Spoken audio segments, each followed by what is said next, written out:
Good morning. Welcome to the Community Review on Hot 92.3. I'm Josefa Salinas, your host. Did you know that according to the National Institute of Health, 1 in 4 Americans is battling a mental health disorder? It's amazing. Everybody knows somebody who has some kind of an issue, be it depression.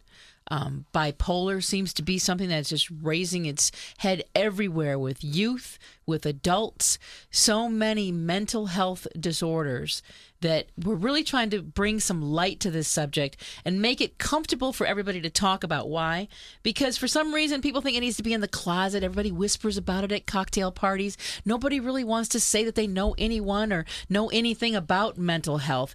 But if you don't make sure that you know something about mental health, how will you ever help someone or help yourself if you were to have some type of disorder? With us today to talk about the Tennies Memorial Foundation and the Chino Valley Walk for Mental Health in memory of Tennies, we have David and Linda Tennies and Irene Hernandez-Blair, board member of the Tennies Memorial Foundation. Good morning. Good morning. Good morning. Josefa. It's so good to have you here. And Irene, Thank you good for to having have you us. here. Oh, it's Thank you so absolutely my much. pleasure. Absolutely my pleasure. This is a subject that we work with Brian Canning a lot with mental health awareness, and anything that we can do to shed light on more awareness about mental health, we do. But David and Linda, you have a very special personal story about this. Let's talk about why you started the Tennies Memorial Foundation, what that backstory is all about, so people can understand your passion for alerting other parents and other people about mental health disorders. Yes. Our son, Jason, was a college student ready to transfer to San Francisco State.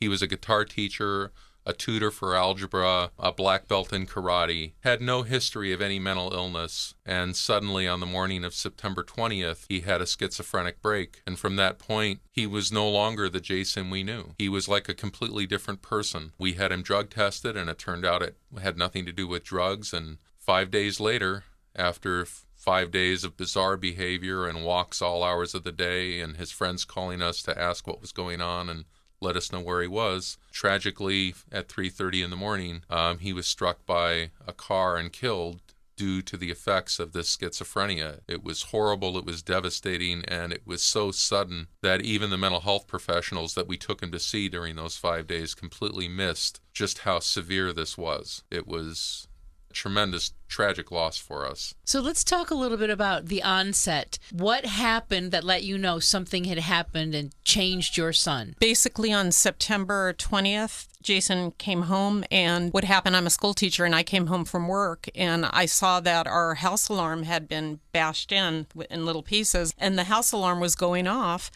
And Jason was just sitting on the couch, just kind of looking in the air, and the house alarm was going off. And I'm saying, Jason, what's going on? The house alarm is on. Don't you hear it? And why did you break it? And what happened? And he just looked at me and said, Mom, you need to just chill. Don't worry about it. And and from there he was talking to Jim Morrison. He was talking to Jimi Hendrix and Michael Jackson. And during those days, and he just basically, lost it. It was not the Jason that we grew up with and loved. Of course we loved him, but he was just a totally different person. So what did you do at that moment when he started saying those things to you? Did you think to yourself, having a son that's 15, I think my first reaction would have been, oh my gosh, he's on drugs. Something's wrong with him. That was definitely my first reaction. And what I did was I immediately got on the phone with my husband and I said, babe, something is wrong with Jason, because this is the type of kid that always, very high GPA, did his homework, was, he's a hard tutor worker, and a guitar player. Yeah. Right, he worked at Kumon, and he was the designated driver for his friends. So right, and I called my husband and I said, please, you need to come home. There's something wrong with Jason. And Dave came right home, and that was the first thing that we did. We took him for drug testing. When I came home, I asked him, did anything happen? Did anybody slip you any drugs? Because the way he was behaving, it sounded like what you read about with LSD. So I took him to get drug tested.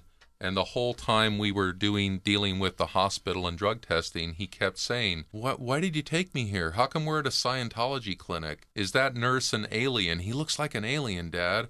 Why do they want my pee? Are they testing me for aliens? And it took a long time because he was so afraid. It was fear. And he finally gave him the drug sample, and it came back positive for marijuana only, nothing else. And the doctor said, well, give him about 4 or 5 hours because it'll probably pass out of his system. So we drove around and did this and that, and I took him to a McDonald's. And it was now almost 10 o'clock at night, so his behavior was getting more bizarre. So I took him to a mental hospital to be evaluated. And after waiting 2.5 hours, they said, oh, we don't even have anybody here to evaluate him.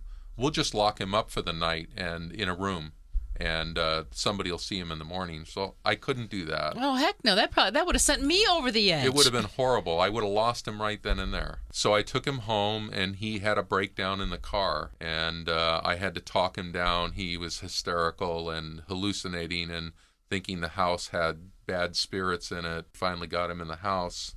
We knew that night that it was schizophrenia. There's no way it could have been anything else. So the next morning, I took him to Charter Aurora Hospital to be evaluated. And they did an hour and a half's worth of evaluation, and they said, we don't think he's a danger to himself or others. We think he's a candidate for outpatient therapy. And their evaluation for whether he was suicidal or not was like something out of a Cracker Jack box. And we talked to them afterwards and told them, you really need to have questions that are leading, insightful questions besides just asking, do you feel like you might be suicidal? I mean, they asked most that. suicidal people don't usually say, sure. It was ludicrous. So that afternoon, he made an appointment for outpatient therapy for the following Thursday. So this was Tuesday. But from Tuesday on, he would go for walks. He would ramble about this and that with the Dalai Lama or Jim Morrison.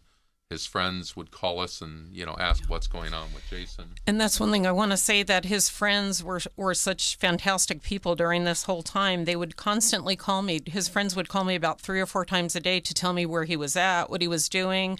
It was during a heat spell, and they would make sure that he had water, and they would tell me everything about what he's doing and what he's saying.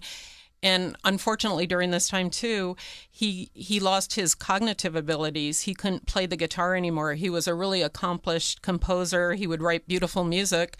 And during this time, his friend said he couldn't even play a note on the guitar. So he lost his cognitive abilities. He was having trouble dialing the phone, calling his friends. And it was just the saddest thing. And one of the saddest things during that time, too, was when he all of a sudden would get that little touch of reality. It'd be like, Mom, Dad, what's happening to my brain? What is going on? And we'd sit there and say, Jason, we're going to get through this. We're going to help you. We're going to do whatever we can. And then all of a sudden he would change back to the other persona, and he would just go back to talking to Michael Jackson or talking to whatever he would see in his head. And one thing I do want to say is we were leaving message after message to the psychologists that he was seeing to let them know what we were seeing, our evaluation of his behavior.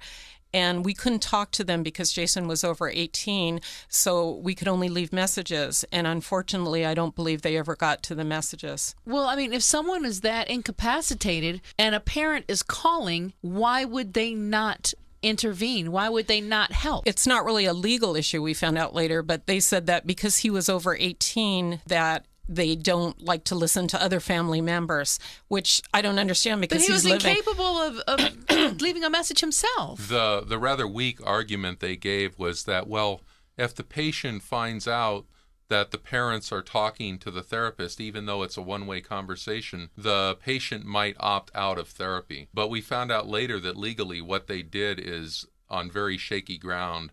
According to the folks with the San Bernardino County Department of Behavioral Health, they said that what those therapists did is unprofessional conduct on their part. Because I would imagine that in his lucid moments, that had you been able to say, hold on, let's connect you with somebody and do a 3-way call, you could have. But if those moments were fleeting, I mean, come on. When he did have those lucid moments, as Linda mentioned, he would actually curl up in a ball on the couch and be crying because it was so traumatic for him. Because he would realize how bad it was, and he would say, Mom, Dad, am I losing my mind? Am I going insane? Can you help me?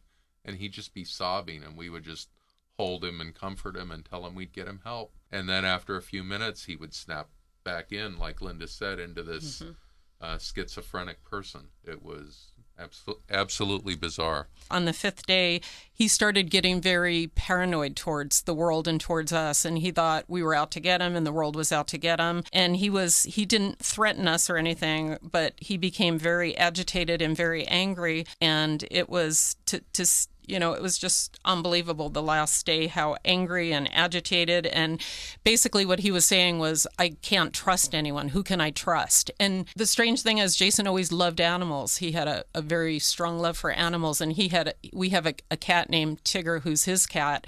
And during that time when he had the schizophrenic break, the animals wouldn't even go around Jason. It was very interesting. And he would say, I can't even trust my own animals. Look they won't even sit on my lap.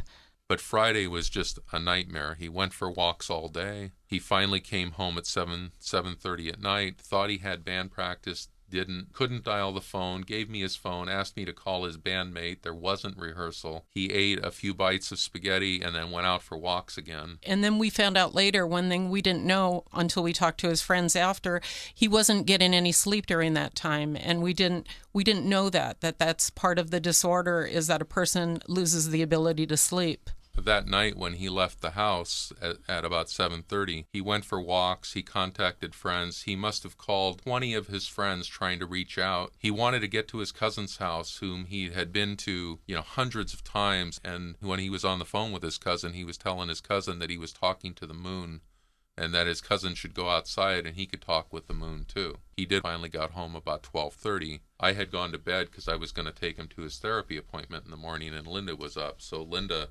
was there when he came home. I of course couldn't sleep during those 5 days, and I was staying up watching television, and he came in. He was extremely agitated. I had a pad and paper, and I was, I think, writing something before he came in the house. I might have been writing help us or something. I don't remember, but I was just in such distress. And when he came in, he was just very agitated, and what are you writing? What are you doing? Who can I trust? He was just really, really angry. And finally I said to him, Jason, it's really late. Why don't you get up and go to bed? I'll walk you upstairs, try to get some sleep. You really need to sleep. And tomorrow you're going to talk to the psychologist, and, things will be okay. We're both here for you. We're going to help you every step of the way. And he went upstairs. I followed him upstairs. And I just remember telling him, sorry, I get a little emotional. I just remember telling him, I love you so much. And I didn't tell you as much as I should have every day of your life, but I love you so much. And then he went and I tried to hug him. He wouldn't hug me back. He just kept his hands rigid at his side. And then he went into his bedroom, closed the door, and I thought, okay, he's at least going to get some rest. So that was about 12:30, and about 2:30 in the morning, the alarm went off. We both hopped up, and the front door was open. And we ran to check the house, and apparently, we figured, okay, so he went for a walk. He probably just needed to clear his head. And so we were up for a while, hoping he'd come back, and we left the front door unlocked, and we left the alarm off, and he didn't come home that night. And in the past, whenever he would go out, he would call us and say, hey, I'm going to be at so-and-so's house. But we didn't get a call. So 6 o'clock in the morning, we started checking things out, and he had left all of his things at home. He had gone out in his pajamas and slippers. And we thought, well, he probably just went to a friend's house and spent the night there. So we took his driver's license with us, and we went to the therapist's office for the 9 o'clock appointment. And the therapist actually talked to us. We told him what was going on, and he said, well, you really need to go to the police station and file a missing persons report because of all this stuff. We went to the sheriff's station, and it was actually open because they were taking expired drugs that day, just by coincidence, thank God. And when the sheriffs came out, they were just very compassionate and friendly and supportive, and they took his license in the back, and then a little while later they took it out, and they said to us, now where will you be if we need to find you? Oh, we're going straight home. So we went straight home, and we were out of water because Jason had been drinking so much water. So I went down to the bottom of the hill to get water, and as I'm driving down the hill, I see a sheriff's car go up to the house. And then the phone rings, and Linda says, hey, the sheriff's here. You need to come right home. So I just went home. When the sheriff came to the house, Dave wasn't there right away, and I didn't think that my child could be dead at that point. And I was just, he came in and we were just talking. I remember saying to the officer, you remind me so much of Jason. You know, you look like Jason. You remind me so much of him. And I said, he's such a neat kid, you know. And we were just making small talk. And then I'll let my husband tell you what happened when he walked in. And I walked in, and I took one look at the officer, and I said, I could just see it on him. I said, my son's gone, isn't he? And he said, yeah, Jason passed at 3:30 this morning.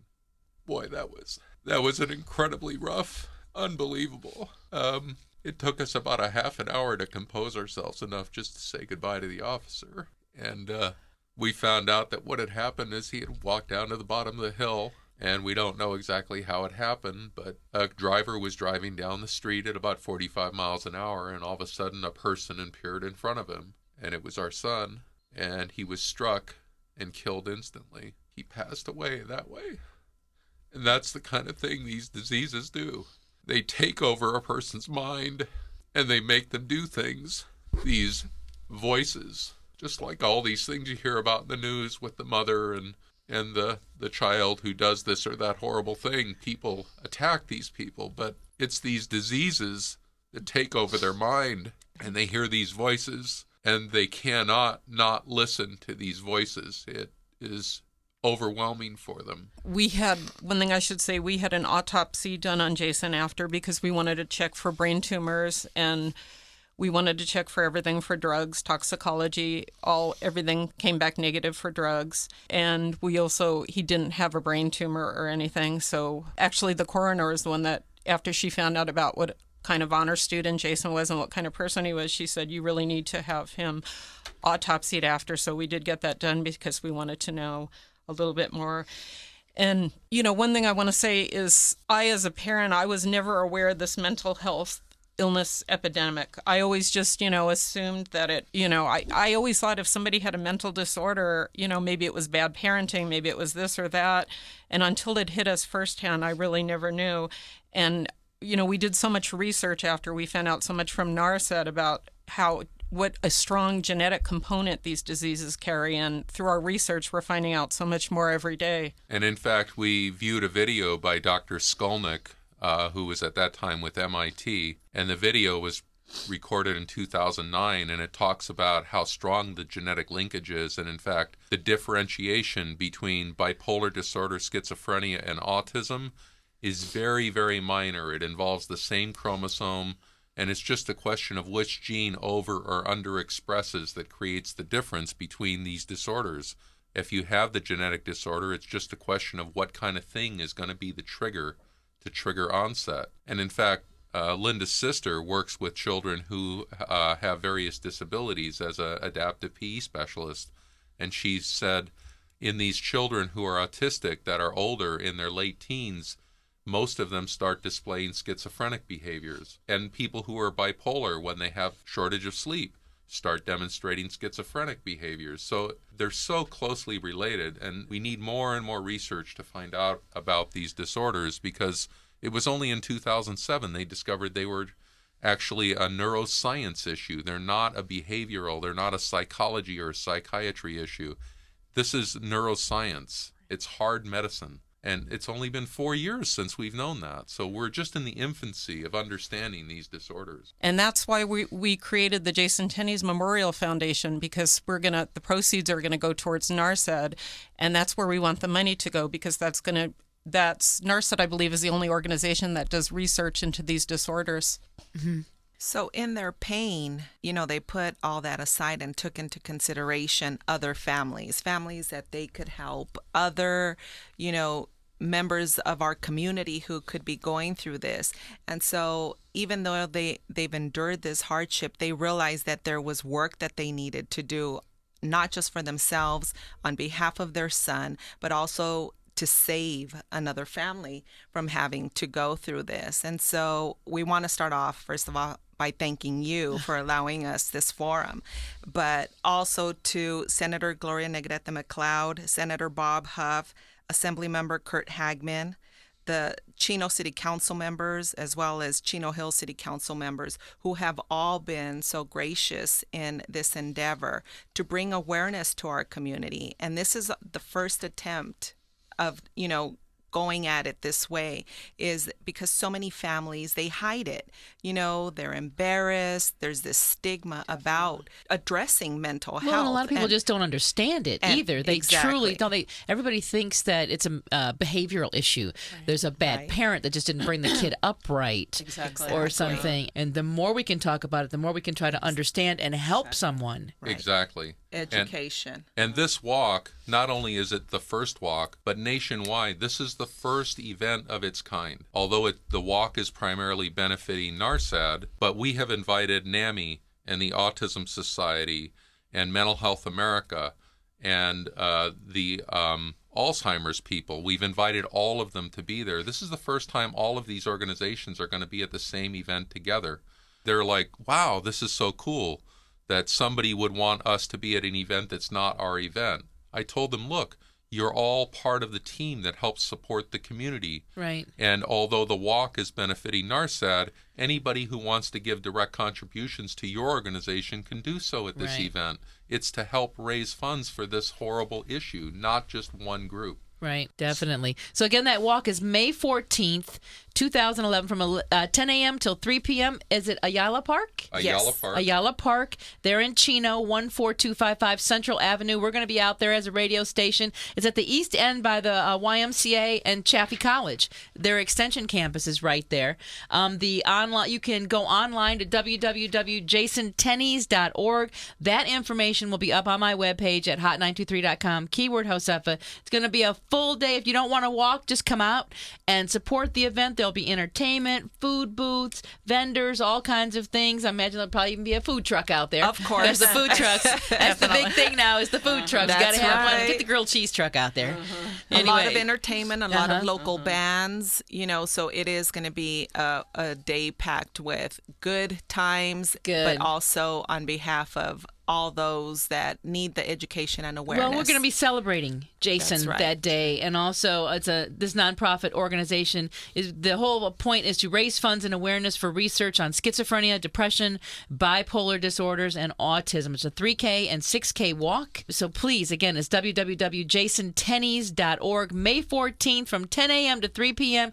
Beautiful, beautiful day out in Chino. That's right. And out there to Stacy Ferguson, a.k.a. Fergie.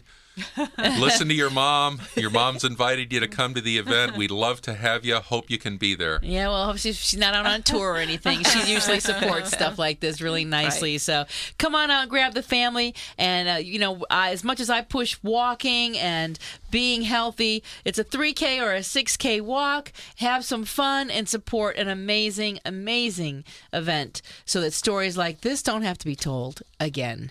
Again, it's www.jasontennies.org. Dave and Linda, my house is your house. Mi casa es su casa. You're always welcome here. As you get more information, you got any breakthroughs or research information that you think would be, valuable to the audience, please come back and share it with us. Thanks so much, Josefa. Thank you so much, Josefa. That's great. Thank you. And Irene, it's always fun to have you here, Armanda. Thank you for being a board member on this foundation. And if there's anything else that we can do here as a station, make sure you let us know. Thank you, Josefa, for having us here. Thank you so much. What an amazing story. Don't go away. There's more coming up on the Community Review Hot 92.3.